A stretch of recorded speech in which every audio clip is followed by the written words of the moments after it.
Assalamualaikum warahmatullahi wabarakatuh. Salam Pramuka, adik serta Gladian Pimpinan Satuan Kuartir Cabang Gerakan Pramuka Banyuwangi tahun 2020. Di sesi ini adik akan coba untuk dibuka terlebih dahulu pola pikirnya, akan diprovokasi kira-kira apa hal-hal yang sepertinya selama ini kurang benar, mari kita perbaiki bersama-sama. Namun demikian, kakak dalam hal ini akan membahas tentang etika organisasi. Kajian ini akan spesifik mempelajari tentang etika sebuah organisasi. Untuk itu materi sudah dapat di-download. Sebelumnya perhatikan dulu apa yang ingin saya sampaikan. Nanti pada sesi jam kakak nanti yang ada adalah kita saling memberi, kita saling menerima, saling asah, saling asih, dan saling asuh. Dan berarti hanya ada tanya jawab, tidak ada sesi materi. Nah, materi kita sampaikan di sesi ini, bagaimana belajar tentang sebuah etika organisasi dalam gerakan pramuka. Kalau ada di buka slide, maka nama saya adalah Muhammad Arif Fajartono. Adik-adik bisa panggil saya Kak Arif. Upama kita bertemu di jalan, karena ini sesi online kita tidak bertemu, namun kalau ketemu di jalan mohon saya disapa. Jadi ada passwordnya. Kak, saya peserta Dian Pinsat Kuarcap Banyuwangi 2020. Oh, nanti saya ingat gitu ya. Nama saya Muhammad Arif Fajartono. Saya lahir di Banyuwangi 3 Desember 83. Kemudian salah satu pelatih di jajaran Pusdiklat Cap Macan Putih Banyuwangi. Saya rasa sebagai sebuah awal, saya sarankan terlebih dahulu adik-adik coba download atau coba cari di Google tentang petunjuk penyelenggaraan. Jadi organisasi itu sudah ditata sebenarnya. Di dalam pramuka itu sudah tertata rapi.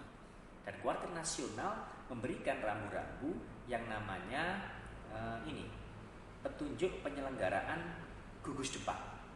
Gugus depan ini kan satuan organisasi, satuan gerak yang ada di paling ujung gerakan pramuka. Nah, ini diatur dalam Keputusan Kuartir Nasional nomor 231 tahun 2007 tentang petunjuk penyelenggaraan gugus depan gerakan pramuka. Jadi hal-hal yang berkaitan dengan gugus depan, kalau ada sengketa, ada perbedaan pendapat antara si A dan si B, bahkan si C dengan si D, maka kita harus kembali merujuk kepada Keputusan Kuartir Nasional nomor 231 tahun 2007. Itu sebuah standar yang akan menjadi sebuah pedoman bagi kita semua.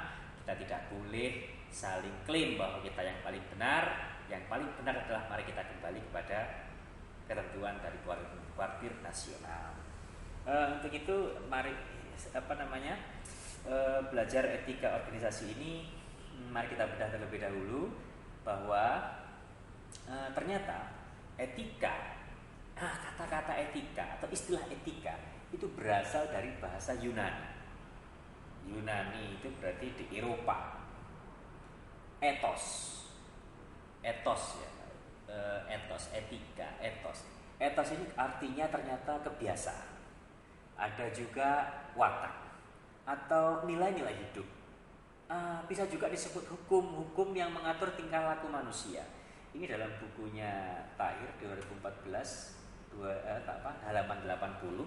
Ini saya sertakan referensinya di nomor 2 di referensi. Ini adalah buku ajar perilaku organisasi.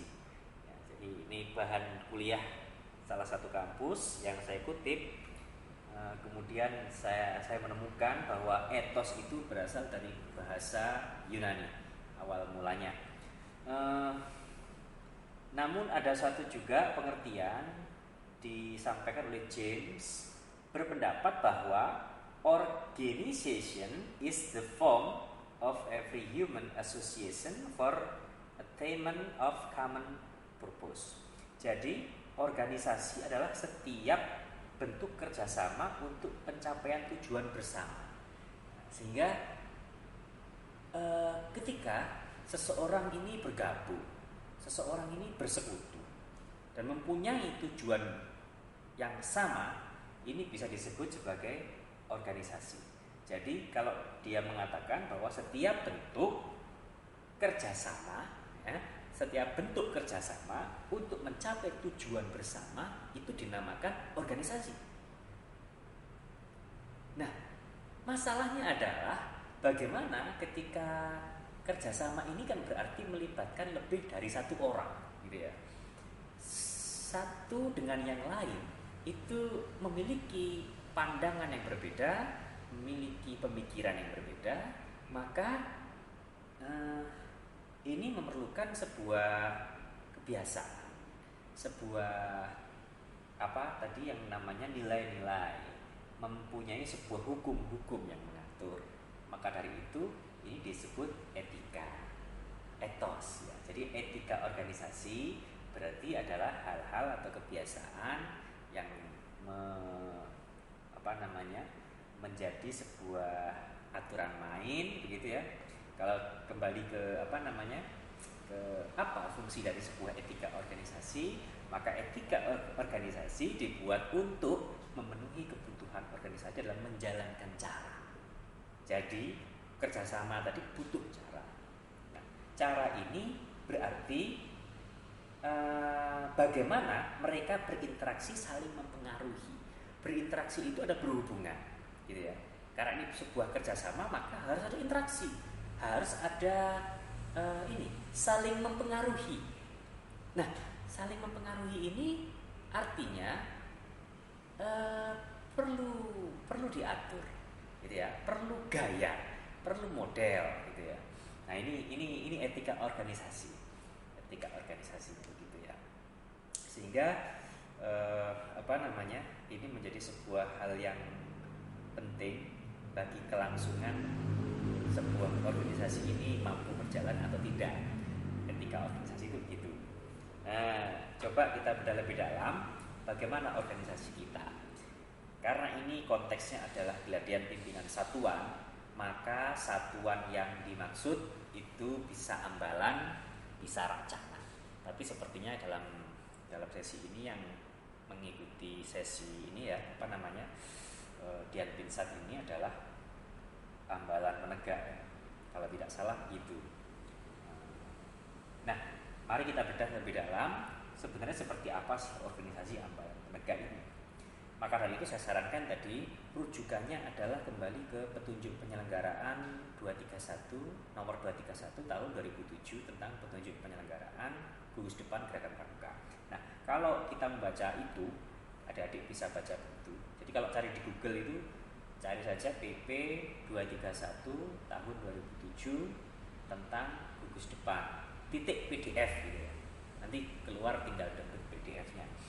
Nah, ternyata di dalamnya kita menemukan siapakah yang menjadi anggota dalam ambalan penegak. Anggotanya ternyata terdiri dari 12 sampai 32 anggota pramuka penegak. Ini dibagi menjadi 3 sampai 4 sangga.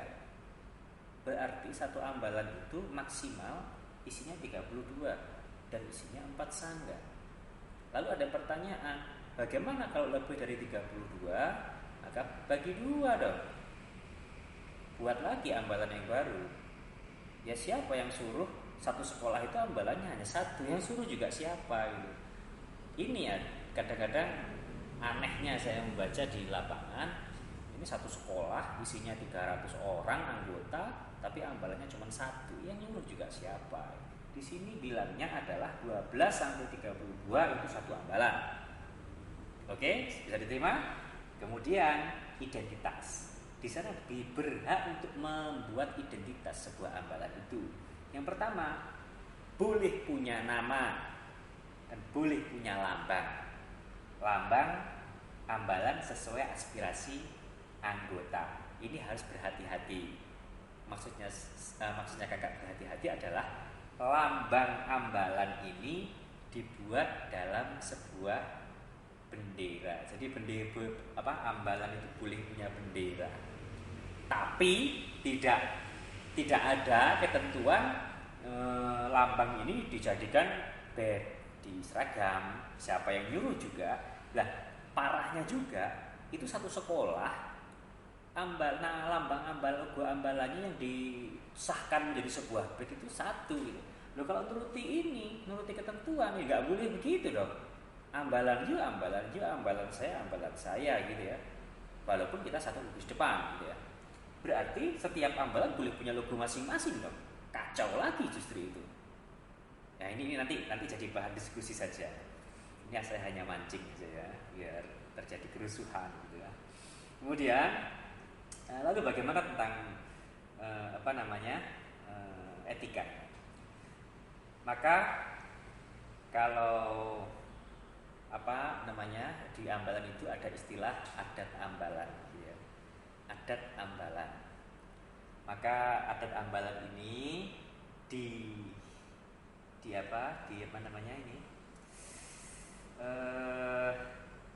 ditegakkan. Ada sebuah lembaga khusus, ada sebuah badan khusus yang itu bertugas untuk menegakkan etika, menegakkan aturan. Ya. Jadi adat ambalan ini nanti setiap ambal itu boleh membuat adat masing-masing. Adat ini seperti apa, Kak? Nah, kita harus ingat etika ini kaitannya dengan kode kehormatan. Ya. Jadi kalau ada lembaga etik itu berarti adalah penegakan kode etik. Kode etik kita itu ada 2, jangan lupa. Ada Dasa Dharma, ada Trisatya. Nah, ini kodenya. Nah, kode ini bisa bisa diterjemahkan lagi. Setiap ambalan boleh beda. Yang namanya adat ambalan, tapi induknya tetap sama, yaitu Dasa Dharma. Contohnya cinta alam dan kasih sayang sesama manusia gitu ya. Cinta alam dan kasih sayang sesama manusia. Boleh seseorang ambalan itu punya adat bagaimana cara mencintai alam. Silahkan terjemahkan itu dalam sebuah adat. Bebas. Artinya tidak ada ketentuan harus begini, harus begitu, ada. Boleh adat itu berbunyi anggota ambalan Diponegoro dilarang membuang sampah sembarangan, atau dibalik bahasanya, anggota ambalan Diponegoro membuang sampah pada tempatnya atau pada tempat sampah. Itu perwujudan dari cinta alam. Kalau saya punya ide yang lain, apakah boleh, Kak? Ya boleh dong. Itu kan hanya contoh saja. Contoh kalau bagaimana cara mencintai alam kan banyak cara gitu ya. Tidak harus 1, tidak harus 2, boleh 3, boleh 4. Itu menjadi kebebasanmu gitu. Itu diberikan kewenangan. Lalu adat ini silakan terjemahkan masing-masing. Seperti hemat, cermat, dan bersahaja. Ini silakan terjemahkan. Disiplin, berani, dan setia. Diterjemahkan. Disiplin, Kak. Ambalan Diponegoro selalu disiplin, Kak. Bagaimana cara disiplinnya? Adat kami, seseorang anggota harus hadir saat latihan 5 menit, maksimal 5 menit sebelum jam latihan. Iya, nanti kalau terlambat bagaimana? Apa hukumannya? Hukumannya akan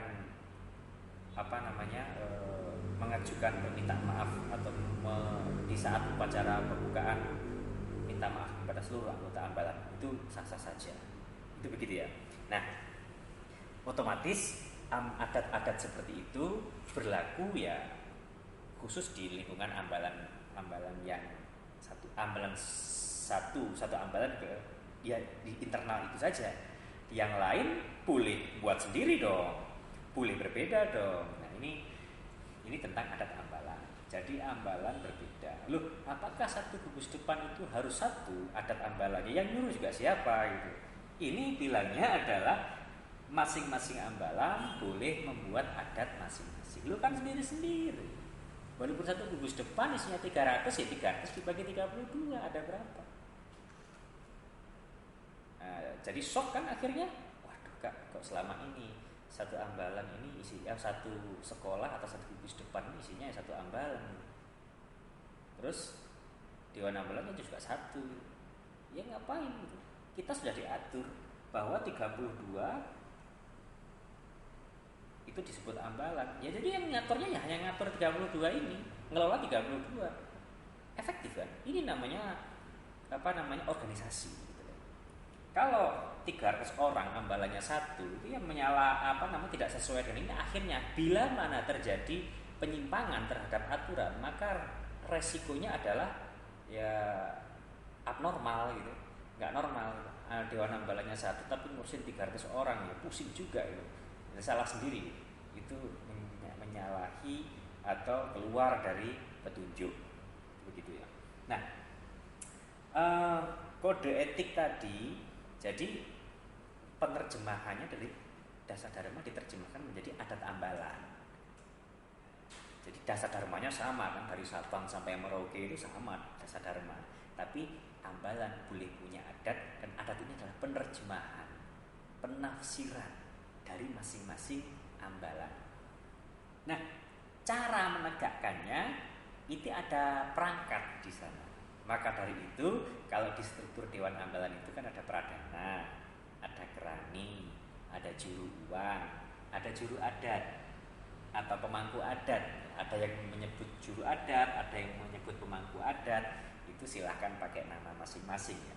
Ini cara untuk menegakkannya, ada perangkat, ini namanya pemangku adat.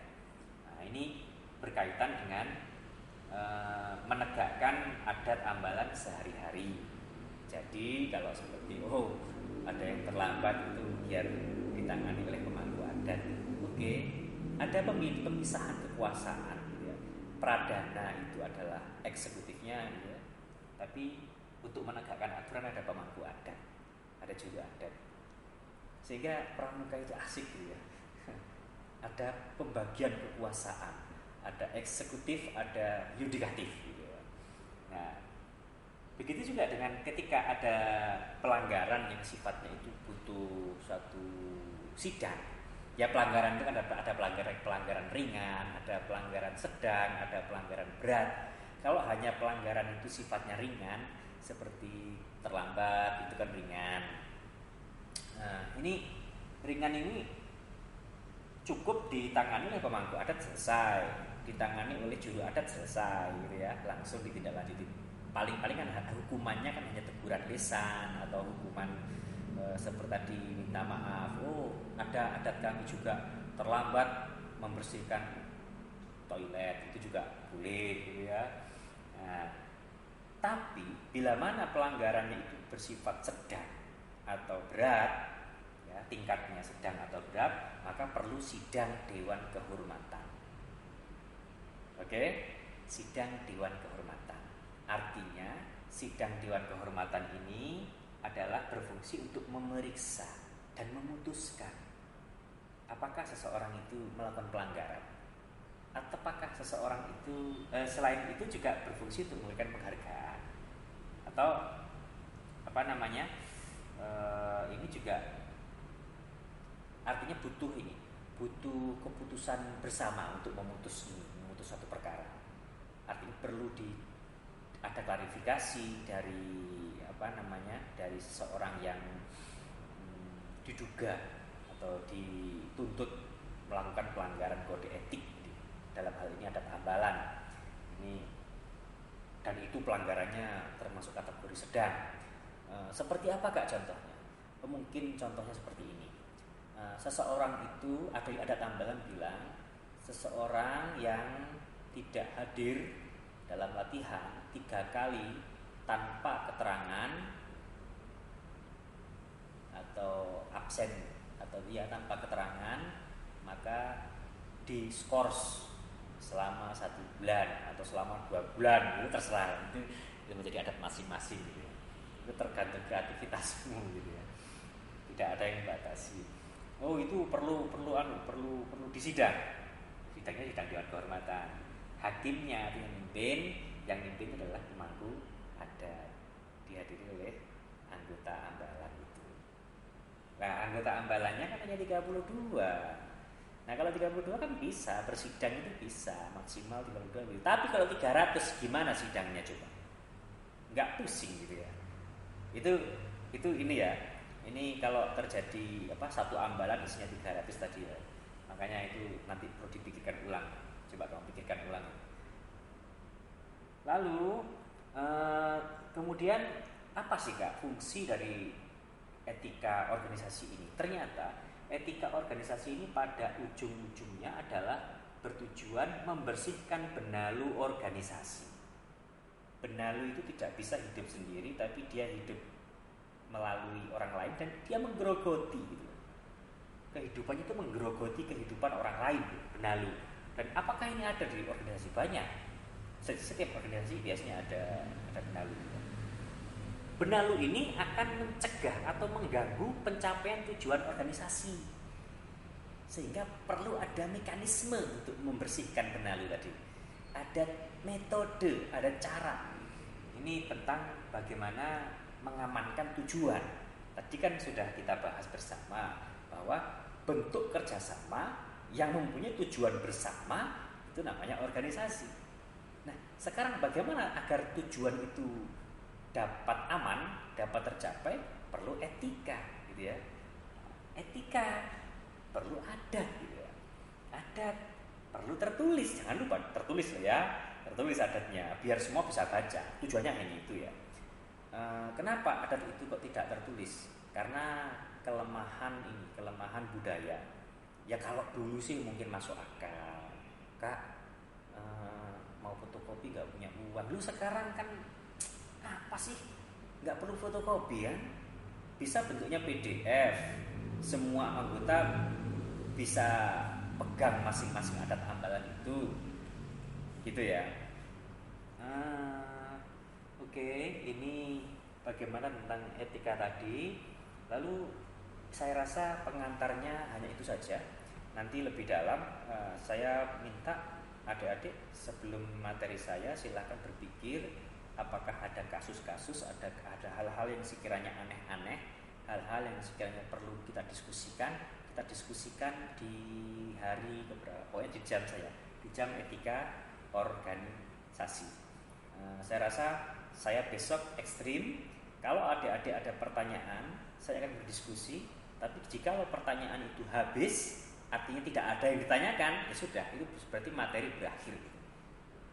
Lalu kalau materi itu pertanyaannya itu terus ada, banyak yang tanya, berarti waktunya akan habis. Sampai waktu habis saya akan tetap on air.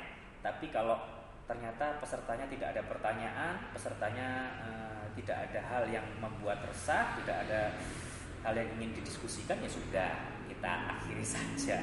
Buat apa sih berlama-lama? Adik-adik, sampai jumpa di kesempatan sesi berikutnya di dalam diskusi. Mari kita diskusi. Jadi Zoom besok itu, Zoom meeting itu kita gunakan untuk sesi diskusi. Sekarang saya rasa hanya untuk provokasi. Kalian belajar, kalian cari data, cari bahan. Apa yang saya sampaikan jangan ditelan mentah-mentah, tapi cross check terlebih dahulu. Cross check itu dengan ketentuan. Kak Arif, ternyata kakak salah. Salahnya di mana? Oh, salah. Anggota ambalan itu bukan 12 sampai 32, Kak. Tapi anggota ambalan itu 100 sampai 200. Dasarnya apa? Dasarnya adalah petunjuk penyelenggaraan kuartir nasional nomor sekian tahun sekian. Oh ya, saya belum tahu itu. Ayo kita cari. Beritahu saya. Nah, itu namanya diskusi. Boleh membantah kakak boleh. Jadi kita berdua itu adalah kakak dan adik gitu ya. Jadi antar kakak dan adik itu harusnya seperti damai, seperti koncoan gitu, friend gitu ya. Jadi tidak perlu sungkan-sungkan. Saya bukan bapakmu, saya bukan Pak D-mu, saya bukan Pak Lik-mu, tapi saya kakakmu. Kita adalah saudara. Bagaimana? Siap untuk menyiapkan pertanyaan-pertanyaan? Saya rasa yang sulit itu bukan menjawab, yang sulit adalah membuat pertanyaan. Oke, kalau gitu sampai jumpa di kesempatan berikutnya.